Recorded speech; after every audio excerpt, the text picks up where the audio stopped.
नमस्कार दर्शकों, मैं हूं नंदिनी मित्तल। कोरोना महामारी ने देश दुनिया में बहुत कुछ बदल दिया है। एक बहुत बड़ा बदलाव जो कोरोना महामारी के दौरान देखने को मिला वो है शहरों से ग्रामीण इलाकों में पलायन। क्या चुनौतियां हैं ग्रामीण इलाकों पे, इसमें हमारे साथ बातचीत के लिए मौजूद हैं हिमाचल प्रदेश में ग्रामीण व विकास व पशुपालन मंत्री वीरेंद्र कंवर जी। कंवर साहब, आपका बहुत बहुत स्वागत है। जैसा मैंने कहा कि बहुत कुछ बदल गया है और कितनी बड़ी चुनौती है जो लोग शहरों से गांव में पहुंच गए हैं। आप बिल्कुल सही बात कह रहे हैं कि हमारे लिए एक बहुत बड़ी चुनौती है, क्योंकि इस कोरोना के कारण जो है वो एक जीवन पद्धति में ही एक बहुत बड़ा बदलाव आया है। पहले हमें लगता था कि शहर जो है वो हमारे विकास के मॉडल हैं, लेकिन अब कोरोना के कारण हमें ये लगने लगा है कि हमारी आवश्यकता शहर पूरा नहीं कर सकते हैं, उनमें वो क्षमता नहीं है। हमारी आवश्यकता जो है वो गांव ही पूरा कर सकते हैं। और एक बहुत बड़ा पलायन जो है, दो तरह का पलायन हुआ कि बहुत सारे प्रवासी लोग जो हमारे यहाँ पर हिमाचल प्रदेश के अंदर थे वो अपने अपने प्रदेशों के अंदर चले गए, और बहुत सारे लोग भाई बहन जो बाहर के प्रदेशों में काम करने के लिए गए थे वो वापस जो था वो घर लौटे हैं। और ये बहुत बड़ी चुनौती है हमारे लिए। सरकार इस मामले को, माननीय जयराम ठाकुर जी की सरकार बड़ी गंभीरता से इस विषय को ले रही है, और ग्रामीण विकास पंचायती राज विभाग जो है वो इस चुनौती को जो है वो स्वीकार कर रहा है कि हमने कहा कि हम ऐसे लोग जो बाहर से आए हैं और अब वापस लौटना नहीं चाहते हैं, हम उनकी एक स्किल मैपिंग कर रहे हैं। हमने इस बार जो था वो 5 तारीख को हमने एक रोज़गार मेला भी हर ग्राम सभा ग्राम पंचायत के अंदर लगाया था कि जो लोग अपने आप को वहाँ पर रजिस्टर करें, जो लोग मनरेगा के माध्यम से काम करना चाहते हैं, हम उनको जॉब कार्ड जो है वो बना करके दे रहे हैं। और मैं ये समझता हूँ कि बहुत बड़ा काम हम इसमें जो है वो कर रहे हैं, कोरोना के इस कार्यकाल में कर रहे हैं। कंवर साहब, 2,70,000 लोग वापस लौटे हैं और अगर कहा जाए तो हिमाचल प्रदेश की कुल आबादी का ये काफ़ी बड़ा प्रतिशत है। ऐसे में गाँव में रोज़गार की अवसर सृजित करना या उनको रोज़गार उपलब्ध करवाना, इस पर क्या नीति बन रही है? जैसे ही लॉकडाउन जो था वो प्रथम चरण ख़त्म हुआ, हमें लगा कि जो लोग दिहाड़ी लगाते थे, रेड़ी लगाते थे, फड़ी लगाते थे, रोज़ कमाते थे और अपने परिवार का जो था वो गुजारा करते थे, लेकिन लॉकडाउन के कारण वो घर से नहीं निकल पाए। उनके लिए जो था वो परिवार का खर्चा चलाना जो था वो मुश्किल हो गया था। प्रदेश की सरकार ने, मुख्यमंत्री जी ने निर्णय लिया कि कुछ एसओपी तय करके जो है हम मनरेगा के कार्य को जो है वो शुरू करें, और हमने 21 अप्रैल से जो था वो मनरेगा का कार्य जो था वो शुरू कर दिया था। और आपको इस बात की जानकर के प्रसन्नता होगी कि 21 अप्रैल से लेकर के अब तक हमने करीब 238 करोड़ रुपया जो है वो मनरेगा के माध्यम से खर्च किया है, और जिसमें 135 करोड़ रुपया जो है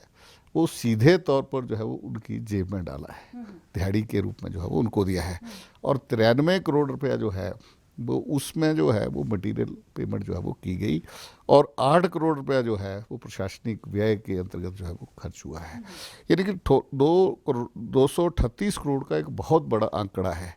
और हम अगर देखें तो 7,07,000 जो है वो हमने मैन डे जो है वो जनरेट किए इसके माध्यम से, और करीब सीधे तौर पर 3,75,000 लोगों को जो है वो हम मनरेगा के माध्यम से रोज़गार दिया। अगर हम देखें तो 3,06,000 परिवार जो है वो पूरी तरह से जो है वो हमने उनको सीधे तौर पर जो है वो इस कार्यक्रम के माध्यम से जो है वो लाभ उठाया है। और आप देखेंगे कि अभी कोरोना का कार्य जो पीरियड चल रहा है वो पूरे जोर पर है, फिर भी हमारे विभाग जो है कि गांव के अंदर लोगों को रोज़गार में जो है वो कमी ना रहे, इसके लिए और योजनाएं लेकर के आया। हमारा ये मानना है कि अब ग्राम सभाएं नहीं हो सकती हैं, तो हमने जो है रूल को रिलैक्स किया कि जैसे हमने मुख्यमंत्री एक बीघा योजना शुरू की, तो उसको आवश्यकता नहीं है कि वो पंचायत में उसको शेल्फ डाले, उसकी अप्रूवल हो। हमने कहा कि जो हमारे सेल्फ हेल्प ग्रुप हैं उनके माध्यम से कोई महिला अगर अपनी किचन गार्डनिंग बनाने के लिए आगे आना चाहती है तो सरकार 1 लाख रुपए की सहायता करेगी। हमने दूसरी योजना पंचवटी योजना जो है वो लॉन्च की माननीय मुख्यमंत्री जी ने कि गांव के सार्वजनिक स्थान को विकसित करने के लिए, बुजुर्गों के लिए, बच्चों के लिए, नौजवानों के लिए और खेल कूद की वहाँ पर एक्टिविटी हो, ये सारी के लिए जो है वो पार्क के रूप में पंचवटी योजना जो है वो हमने लागू की और बहुत ही बड़ा सहयोग आज हमें जो है वो पूरे प्रदेश के अंदर से मिल रहा है। हमने लक्ष्य रखा था कि 5,000 महिलाओं को जो है वो इस कार्यक्रम के माध्यम से जोड़ेंगे, लेकिन अभी तक 3,500 से ज़्यादा अभी जो है वो उसमें जो उन्होंने एप्लीकेशन जो है वो हमें मिली हैं। तो बड़ी ज़ोर शोर से जो है वो ग्रामीण क्षेत्र में जहाँ मनरेगा 14 वित्तियों की जो बची हुई राशि है और साथ में जो planning head VKNY MP led का जो बचा पैसा है वो सारे का सारा जो है वो खर्च हो रहा है। ये तो मैंने आपको सिर्फ मनरेगा की फिगर दी है और हमने अपेक्षा से ज़्यादा, मैं भी 2-3 जिलों के प्रवास में था, कांगड़ा में था, ऊना में था, मंडी में था, तो मैं जान करके हैरान हो गया कि हमने लक्ष्य जितना रखा था उससे आगे बढ़ कर के हमने 150% तक जो है वो हमने अचीवमेंट्स जो है वो मनरेगा और दूसरे विकास कार्यों में की है। कंवर साहब, बहुत अच्छे आंकड़े हैं। 3 लाख से ज़्यादा लोगों को रोज़गार उपलब्ध करवाना, परिवारों को रोज़गार उपलब्ध करवाना, लेकिन फिर भी हमने ये देखा है कि जो लोग वापस आए हैं वो या तो पर्यटन से जुड़े हुए थे या फिर IT से जुड़े हुए बहुत सारे लोग वापस आए हैं। पर्यटन की गतिविधियां अभी बहुत जल्दी शुरू हो पाएंगी या तेज़ी से बढ़ पाएंगी, इसमें अभी संभावना कम लगती है। हमारे हिमाचल प्रदेश की बात की जाए तो बहुत सारे लोग शेफ़ के तौर पर गोवा में, मुंबई में, बैंगलोर में काम कर रहे थे, वो लोग वापस लौट आए हैं। वह देश आगे प्रगति करते हैं जहां पर ग्रामीण इलाकों में जो चीज़ें बनती है उसको मार्केट मिले। क्या योजना है आपकी? कि जैसे आपने 1 बीघा अगर ज़मीन की बात की, योजना की बात की, तो वहाँ पे जो चीज़ उगेगी वो कहाँ जाएगी? क्या मार्केटिंग के बारे में कुछ सोचा जा रहा है? हमने लाइवलीहुड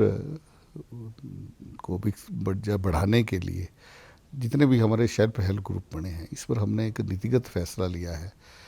कि आज हम कम से कम 300 ऐसी महिलाओं को जो है जिनको कृषि की,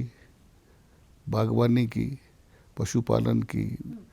मधुमक्खी पालन की और गांव के अंदर जो छोटी छोटी दस्तकारियाँ हैं उनकी हम ट्रेनिंग देंगे।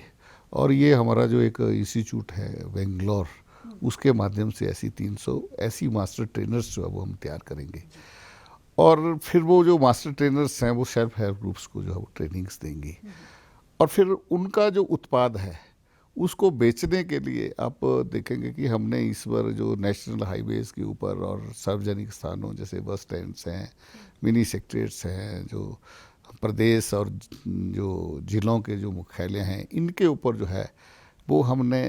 इसमें जो हिम ईरा में जो है वो ऐसी शॉप्स जो है वो बना रहे हैं जो सेल्फ हेल्प ग्रुप को देंगे जहाँ पर उनका प्रोडक्ट जो है वो बिकेगा। एक अब तक हमने कोई 60 से ज़्यादा शॉप्स जो है वो हमने सेल्फ हेल्प ग्रुप को दी हैं। दूसरा हमारा जो इसमें प्रयास है कि सरस मेले के माध्यम से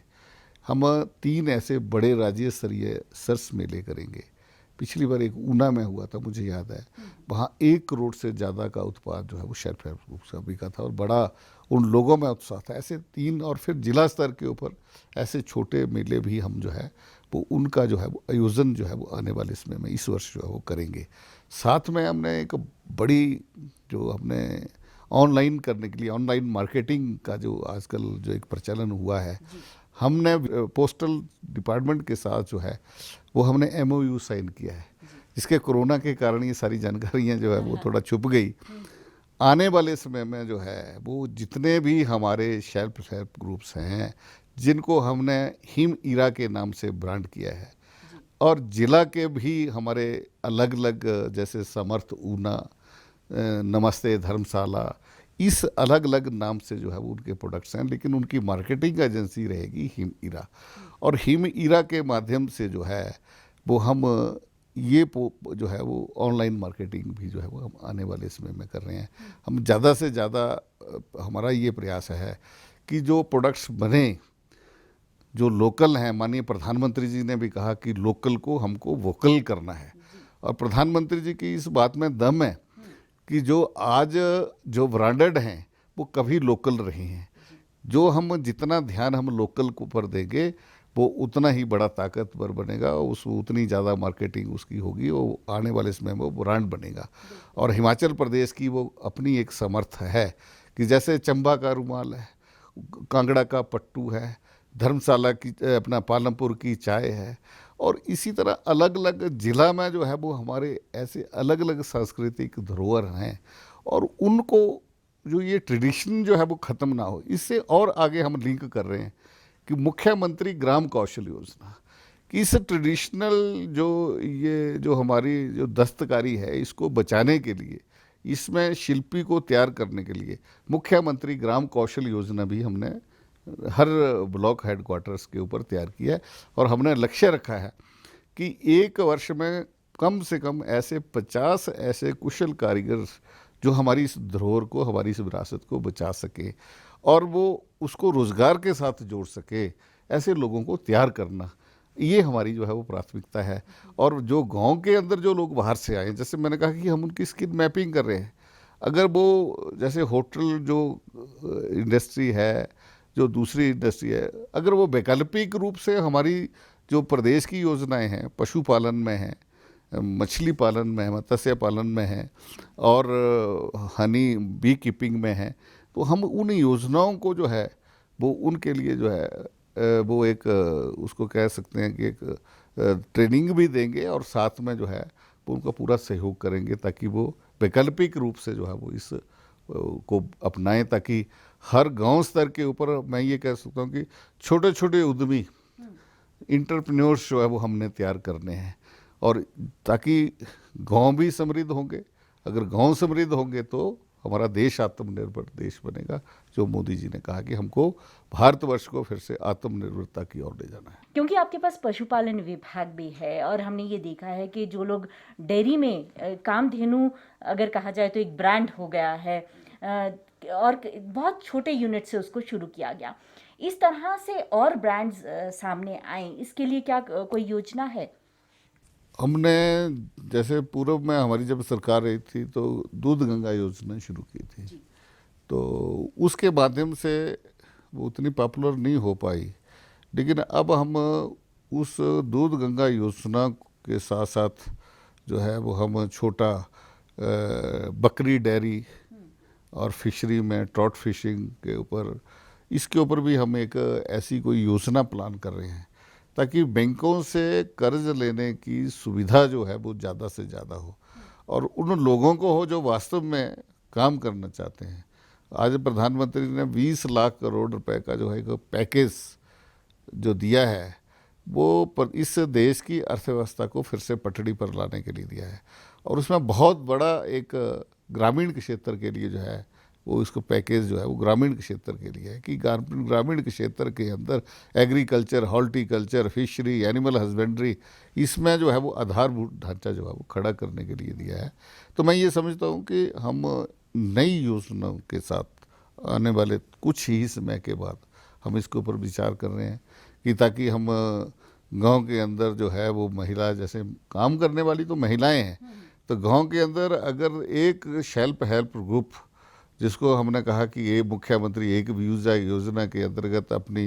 किचन गार्डनिंग विकसित करेगा, तो उस किचन गार्डनिंग में विकसित करने के लिए, प्राकृतिक खेती करने के लिए, अगर वो महिलाएं एक एक गाय तो रखी हैं, लेकिन अच्छी नस्ल की अगर गाय रखती हैं तो 10-15 लीटर दूध देने वाली, तो उससे जो है वो कम से कम 10-10 लीटर दूध महिलाएं अगर बेचेंगी वहाँ से, तो उनको एक कुछ आमदन जो है वो किचन गार्डनिंग से होगी, कुछ आमदन जो है वो छोटी डेयरी से जो है वो उनको होगी। तो एक किस्म से वो एक आत्मनिर्भरता की ओर जो है वो हम बढ़ेंगे। और वैसे हम अगर देखते हैं कि हमारे अंदर एक वर्क कल्चर रहा नहीं, हमें ये लगता है कि हम पढ़ लिख के हमें वाइट कॉलर जॉब चाहिए, हमने अपना जो पुरातन हमारा जो प्राचीन हमारा जो पेशा था कृषि का था, इंटीग्रेटेड हम फार्मिंग करते, तो हमने वो सारा छोड़ दिया कि पशुपालन कर जो एग्रीकल्चर करते थे, तो एग्रीकल्चर से हमें थोड़ी बहुत आय होती थी, तो कुछ एनिमल हस्बेंड्री का भी करते थे, गाय भी रखते थे, भेड़ भी रखते थे, बकरी भी रखते थे, पोल्ट्री भी रखते थे। अब हमको फिर से इस और लौटना होगा, क्योंकि यहाँ पर बड़ी लैंड होल्डिंग हिमाचल प्रदेश के अंदर नहीं है। तो हम जो कर रहे हैं वो तो करते रहें, लेकिन घर में हमें एक विकसित मॉडल, एक विकसित रूप से कि जिससे हमें 15-20 हज़ार की आय जो है वो हमें एग्रीकल्चर्स और एनिमल हस्बेंड्री से हो, इस मॉडल पर जो है वो मैं अपने आप भी काम कर रहा हूँ कि मैंने अपने घर में दोबारा से जो है वो फिर से छोटी डेयरी, छोटी गौटरी, इसके लिए मैं प्लान कर रहा हूँ, ताकि वो मैं दिखा सकूँ कि मैं मंत्री हूँ। तो इसका मतलब ये नहीं मैं वहाँ से एग्जाम्पल मैं सेट करूँ कि वहाँ से जो है वो मुझे आय जो प्राप्त होगी वो मैं दिखा सकूँ। ये कमर्शियल मॉडल ये है कि 10 बकरी रखने से आपको कितनी आय होती है, 20 मुर्गी रखने से आपको कितनी आय होती है, और अगर 3 या 4 गाय या भैंस रखने से आपको कितनी आय हो सकती है। इस सबको मिला करके और मधुमक्खी पालन भी साथ में अगर हम जोड़ लें तो 1 साल में हम कितना कमा सकते हैं, ये मॉडल मुझे तैयार करना है। मैं कर रहा हूँ, बस बड़ी जल्दी महीने में इस पर जो है वो इसको लागू करूँगा। कंवर साहब, आपने बात की कि जो बड़े ब्रांड हैं आज, वो पे कभी ना कभी एक लोकल ब्रांड थे। हिमाचल का सेब अगर आप देखें जाएं, देश के किसी भी कोने में जाएं तो हिमाचल जो है वो देश का सेब हर कोने में पहुंचता है। हिमाचल एक ब्रांड है सेब के लिए, हिमाचल हो या फिर कश्मीर दूसरी साइड से, वो ब्रांड है। उसी तरह से हिमाचल के जो उत्पाद हैं वो एक ब्रांड बन जाएं। ग्रामीण इलाकों में जो सब्जियां उगती हैं, क्योंकि वो वहाँ पर कोई भी हम कहें कि उर्वरक नहीं ज़्यादा डाले जाते, सिंथेटिक उर्वरकों की बात की जाए, वो एक उसको ब्रांड बनाने के लिए क्या प्रयास किया जा रहा है? देखिए, मेरे पास मछली पालन भी है। हमारे यहाँ पर 14 लाख मैट्रिक टन मछली जो है वो हमारे रिजर्वायर से जो है वो हमें प्राप्त होती है, और करीब करीब जो है वो 600 मैट्रिक टन जो है वो हम ठंडे पानी से ट्रॉट जो है वो लेते हैं। लेकिन जब यहाँ से मछली दिल्ली मार्केट में चली जाती है तो जो पोल्यूटेड वाटर से आई हुई मछली का रेट भी वही मिलता है और यहाँ से मिलता है वही मिलता है। इस बार मैंने उसको कैबिनेट में चर्चा के लिए लाया था कि हम एक रिजर्वायर्स को जो है वो एक ट्रायल के तौर पर हम उसको जो है वो ऑनलाइन उसकी ई टेंडर्स जो है वो हम करें, ई टेंडर्स, और उसको हम 3 साल के लिए 5 साल के लिए जो L1 आएगा उसको हम 5 साल के लिए उस पूरे रिजर्वायर्स को देंगे कि वही फीड भी डालेगा, सीड भी डालेगा, वही करेगा, और वही ईगल कैच होगी उसको देखेगा वो सारा। और फिर उसके जो प्रोडक्शन आएगी उसको 50% जो है वो लोकल मार्केट में और 50% जो है वो मेगा मार्केट में ब्रांड करके डालेगा। हिमालयन या हिमाचल ठंडे पानी की मछली, हिमाचल फिश करके जो है उसमें डालेगा, और जब ये मेगा मार्केट में जाएगी तो इसका अलग रेट मिलेगा और ज़्यादा रेट जो है वो हमको मिलेगा। जब ज़्यादा रेट मिलेगा तो हम अपने मछुआरों को ज़्यादा जो है वो रेट जो है वो दे सकेंगे, और हिमाचल प्रदेश की जो मछली है उसको अलग ब्रांड करके जो है वो हम बेचेंगे। क्योंकि अब जो समय है सारा मार्केटिंग का है, जितना हम मार्केट में जो है जो उसको पहुंचाएंगे अलग ब्रांड करके बनाएंगे, ऑर्गेनिक कह के, हिमालयन की जड़ी बूटियों से आए हुए पानी में आने वाली फिश है, तो उसका निश्चित रूप से जो है वो लाभ मिलेगा। ऐसे ही हमने जो दूसरा अपने विभाग में एक शुरुआत की कि हमारे यहाँ पर पहाड़ी गाय है, दूध 2 लीटर 3 लीटर 4 लीटर तक देती है,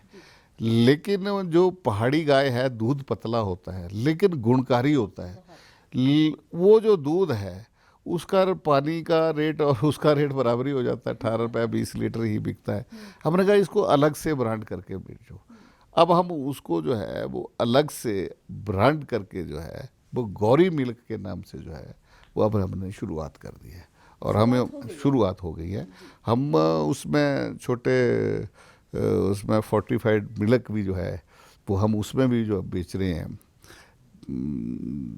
तो जब हम उसको ब्रांड करके जब हम बेचेंगे, पहाड़ी गाय का जो दूध A2 मिल्क जब बिकेगा तो उसका ज़्यादा लाभ जो है वो हमें होगा। गाय और भैंस का दूध जो है वो अलग अलग करके जो है वो हम बेचेंगे। तो ये ब्रांड हम अपने जो हिमाचल के प्रोडक्ट्स को धीरे धीरे हम इस ओर जा रहे हैं। आपने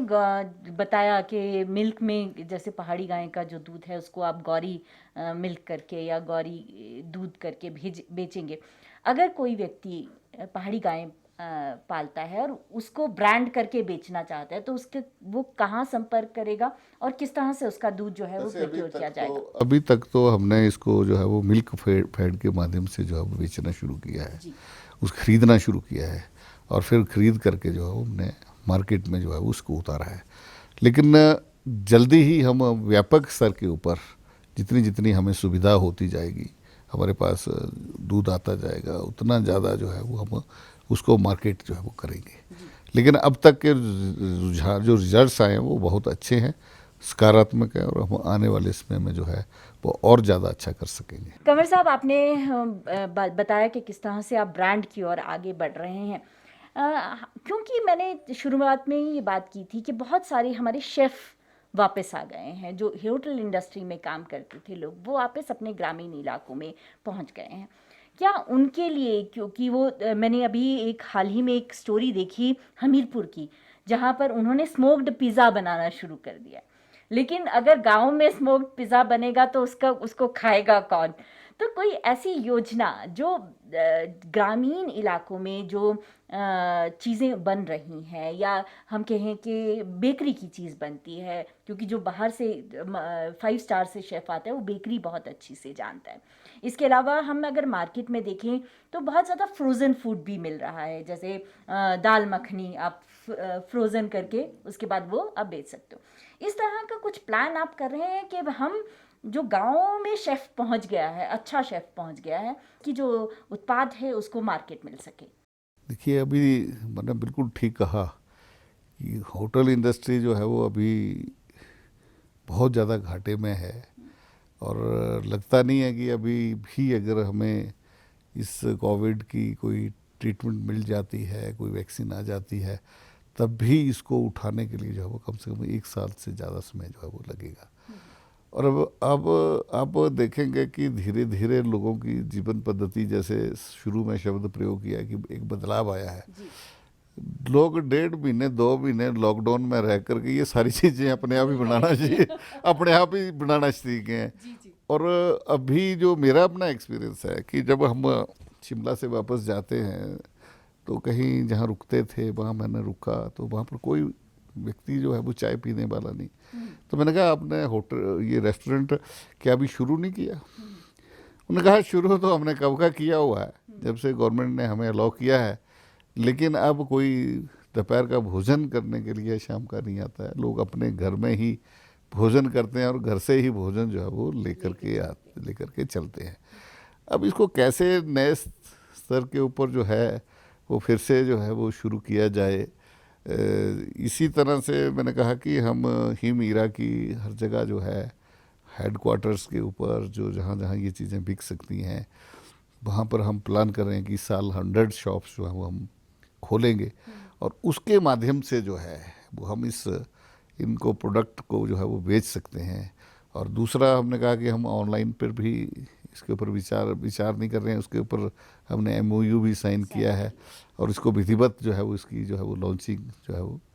धीरे धीरे जो है वो करेंगे। तो ये सारी चीज़ें तो हम कर रहे हैं, लेकिन अब होटल इंडस्ट्री तो पूरी तरह से अभी, और जो आपका सुझाव आया है वो बहुत ही महत्वपूर्ण है, इसके ऊपर भी जो है वो मैं कहूँगा कि हमारे अधिकारी जो है वो विचार करें कि इनके लिए क्या हो सकता है। अगर ऐसे कई लोग हैं तो उनको जो है वो थोड़ा सामने भी लाया जाए। उनको हमने कहा कि हमने मुख्यमंत्री ग्राम कौशल योजना के तहत हम उनको मास्टर ट्रेनर भी बनाएंगे। मास्टर ट्रेनर बना करके जो है उनके अंडर जो है बहुत सारे नौजवानों को जो है इस काम में जोड़ेंगे उनके साथ। मेरा आखिरी सवाल, क्योंकि समय हो रहा है, हर व्यक्ति का लॉकडाउन को लेके एक अलग एक्सपीरियंस है, एक अलग उसका एक उसने एक अलग तरह की स्टोरी पूरे जीवन में देखी है, क्योंकि लॉकडाउन सबके लिए एक जैसा नहीं रहा। आपका क्या एक्सपीरियंस रहा लॉकडाउन का, अच्छा या बुरा, किस तरह से देखते हैं आप? वैसे तो ये संकट का समय था, मैं उसको अच्छा नहीं कह सकता हूँ, लेकिन जैसे कहा कि एक बहुत बड़ा बदलाव है कि मैं जब से कॉलेज से निकला हूँ तो अपने जीवन के संघर्ष में जुटा था। बाद में शादी हुई, परिवार हुआ, तो मैंने अपने इस राजनीतिक जीवन में मेरे को लगता नहीं था कि दोपहर का भोजन भी हमने घर में मिलकर बैठ कर के बच्चों के साथ, परिवार के साथ किया हो। तो इस में एक समय मिला, मौका मिला जब लोग आसपास नहीं होते, तो घर बैठ भोजन करने का, थोड़ा समय मिला योग करने का, थोड़ा अध्ययन करने का। तो इस तरह एक बदलाव आया है। अब मैं देखता हूँ तो मैं सुबह, अभी वैसे तो मिनिस्ट्री ऑफ होम अफेयर्स से, MHA से जो है वो अभी तक हमें इजाज़त नहीं मिली है कि हम जाकर के पब्लिक मीटिंग्स करें, लेकिन फिर भी मुझे लगता है कि हम चुने हुए हैं, जनता के सुख दुख में जाना चाहिए वहाँ का गांव के अंदर। तो मैं हर दिन 2 पंचायतें, 1 या 2 पंचायतें कवर करता हूँ। वहाँ जो काम हो रहे हैं मैं उनको देखता हूँ, मिलता हूँ। तो सुबह मैं 9 बजे से लगातार 11 बजे तक लोगों से मिलता हूँ, फिर दिन में 2-3 पंचायतें करके 3 बजे मैं फिर वापस लौट आता हूँ और फिर भोजन घर में ही करता हूँ। तो दोबारा से जो है वो फिर शाम को रेस्ट हाउस बैठ करके जो लोगों से थोड़ा बहुत मिलना जुलना। लेकिन एक दिनचर्या में एक बहुत बड़ा अंतर आया है। अब वो जो सार्वजनिक कार्यक्रम होते थे उनमें भी एक बहुत बड़ा अंतर जो है वो आया है। तो निश्चित रूप से इसका लाभ भी रहा, नुकसान भी रहा। तो दोनों ही खट्टे मीठे इसके अनुभव जो है वो रहे हैं।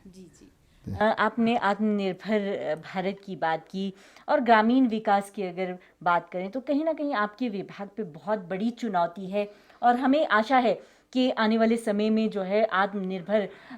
भारत बनाने के लिए ग्रामीण विकास विभाग जो हिमाचल प्रदेश का है वो बड़ी भूमिका निभाने जा रहा है। आप कुछ हमारे माध्यम से, जो गांव में लोग आ गए हैं, उनको कुछ कहना चाहेंगे? इस संकट के समय में सबसे एक ही अनुरोध है कि जो गांव में आए हैं, जो कुछ नया कर सकते हैं, वो हमारे विभाग से संपर्क करें। वो हमारे वहाँ पर ग्राम सचिव वहाँ पर ग्राम पंचायत में हैं, वहाँ पर अपने टैलेंट के बारे में बताएं। और हमारे विभाग की जो योजनाएं हैं, अगर हम उनको अपने ब्लॉक वाइज हम एकत्रित करके कभी उनको बुलाएंगे, उनके साथ बैठेंगे और जो वो करना चाहेंगे, जो बाहर जा कर के उन्होंने किया है, उस अनुभव का लाभ जो है वो हम अपने गांव के लिए भी लेंगे, अपने जिला के लिए भी लेंगे और प्रदेश के लिए भी लेंगे। हम कुछ नया कर सकें जो हम यहाँ पर नहीं कर पाए हैं, तो मैं समझता हूँ कि इससे बड़ा कुछ नहीं हो सकता। तो मैं तो सभी जो हमारे बाहर से आए हमारे भाई बंधु जो हैं, वो हमारे लिए जो है वो एसेट्स हैं। हम उस एसेट्स का जो है वो पूरा